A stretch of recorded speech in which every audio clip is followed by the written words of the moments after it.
This is a CBS News special report. I'm Scott Pelley at CBS News headquarters in New York. Good morning. We are on the air because President Obama is about to make a statement from the White House Rose Garden about the killing of the U.S. ambassador to Libya and 3 other Americans on his staff.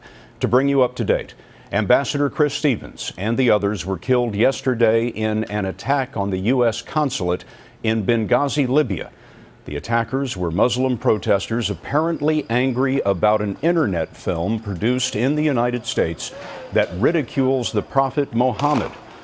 Also among the 4 killed was Sean Smith, the Foreign Service information officer. The other 2 Americans have not yet been identified because the State Department is still notifying their families.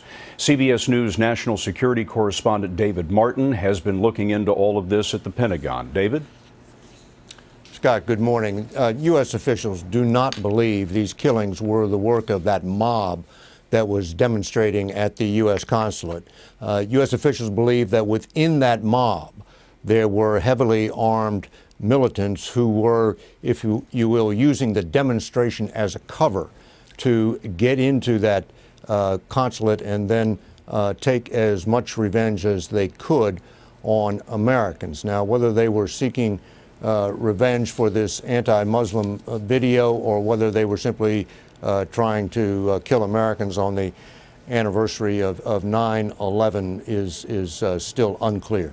David, thank you. Let's switch to the White House Rose Garden. We have a live picture from the Rose Garden. The president will be stepping into the Rose Garden from the Oval Office. That's the door to the Oval Office you see there. He'll be coming out in just a moment. We are told that he will be accompanied by Secretary of State Hillary Clinton.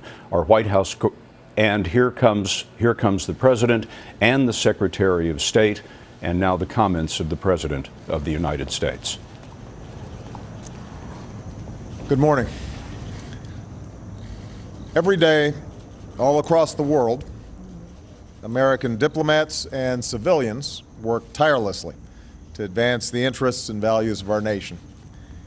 Often, they are away from their families. Sometimes they brave great danger. Yesterday, 4 of these extraordinary Americans were killed in an attack on our diplomatic post in Benghazi. Among those killed was our ambassador, Chris Stevens, as well as Foreign Service officer Sean Smith. We are still notifying the families of the others who were killed. And today, the American people stand united in holding the families of the 4 Americans in our thoughts and in our prayers. The United States condemns in the strongest terms this outrageous and shocking attack. We're working with the government of Libya to secure our diplomats. I've also directed my administration to increase our security at diplomatic posts around the world. And make no mistake, we will work with the Libyan government to bring to justice the killers who attacked our people. Since our founding, the United States has been a nation that respects all faiths. We reject all efforts to denigrate the religious beliefs of others. But there is absolutely no justification to this type of senseless violence. None. The world must stand together to unequivocally reject these brutal acts. Already, many Libyans have joined us in doing so, and this attack will not break the bonds between the United States and Libya. Libyan security personnel fought back against the attackers alongside Americans. Libyans helped some of our diplomats find safety, and they carried Ambassador Stevens' body to the hospital, where we tragically learned that he had died. It's especially tragic that Chris Stevens died in Benghazi because it is a city that he helped to save. At the height of the Libyan revolution, Chris led our diplomatic post in Benghazi. With characteristic skill, courage, and resolve, he built partnerships with Libyan revolutionaries and helped them as they planned to build a new Libya. When the Gaddafi regime came to an end, Chris was there to serve as our ambassador to the new Libya, and he worked tirelessly to support this young democracy, and I think both Secretary Clinton and I relied deeply on his knowledge of the situation on the ground there. He was a role model to all who worked with him, and to the young diplomats who aspire to walk in his footsteps. Along with his colleagues, Chris died in a country that is still striving to emerge from the recent experience of war.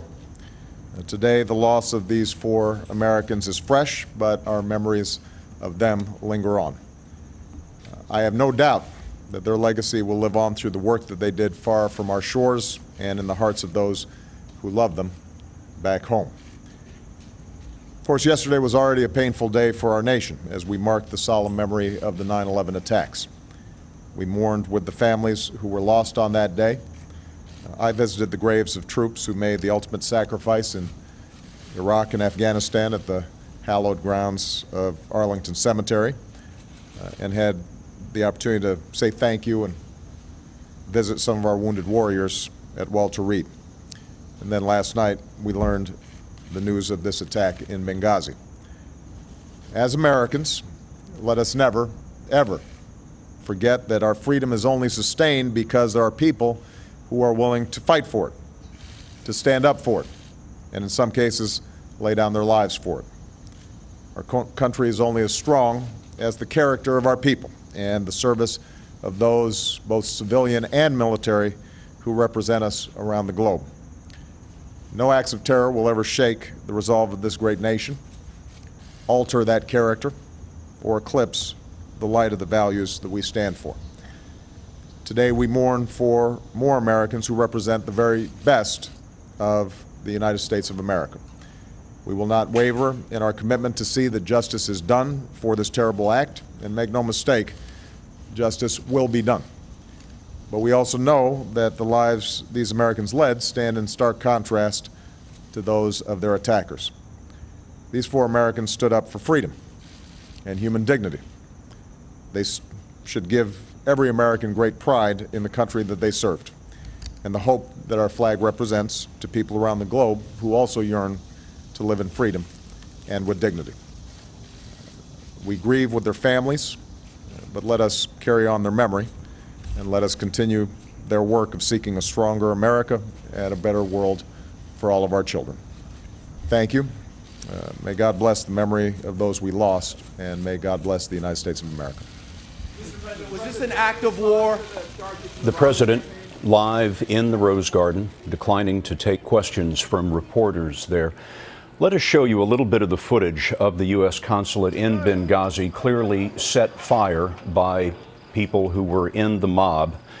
We have received a report from the Associated Press this morning from the hospital in Benghazi, which quotes a doctor there saying that Ambassador Stevens apparently died of smoke inhalation and he had not suffered any other kinds of wounds. It wasn't entirely clear why the ambassador was at the consulate in Benghazi as opposed to his embassy in the city of Tripoli, but some reports have indicated that the ambassador was concerned about the unrest in Benghazi, concerned about his staff there, and personally made the trip to make sure that his staff was safe.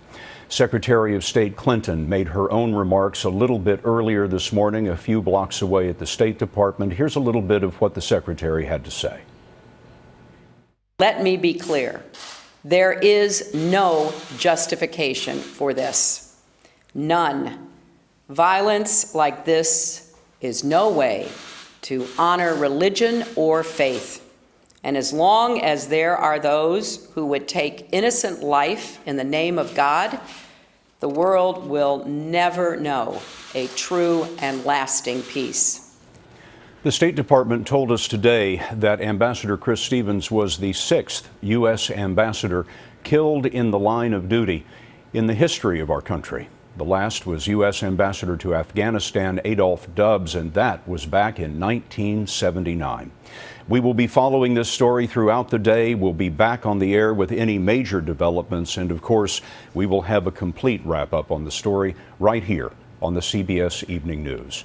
For those of you in the West, CBS This Morning will continue in just a moment. For now, I'm Scott Pelley, CBS News in New York. For news 24 hours a day, go to CBSNews.com.